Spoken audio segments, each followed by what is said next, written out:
அது மட்டும் இல்ல, 2017-18 அரசு பள்ளியில படித்த மாணவ செல்வங்கள் நீட் தேர்வுல வெறும் 9 பேர் தான் பாஸ் பண்ணாங்க.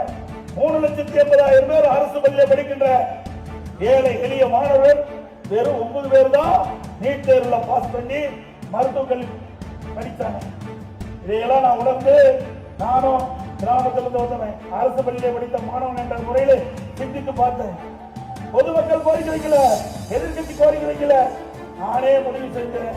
அதற்காக ஓய்வு பெற்ற நீதிபதி மூலமாக ஆய்வு செய்யப்பட்டு அறிக்கை பெற்று 7.5% உள் இடஒதுக்கீடை கொண்டு வந்து ஏழைகளும் மருத்துவராக கனவை நனவாக்கிய ஒரே அரசாங்கம் அதிமுக அரசாங்கம்.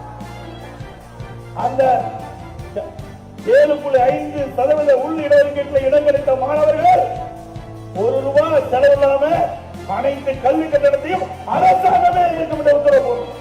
உங்களுடைய ஆட்சியில் ஏதாவது செஞ்சிருக்கிறியா? கல்லூரி புள்ளாத்திருக்கீங்களா?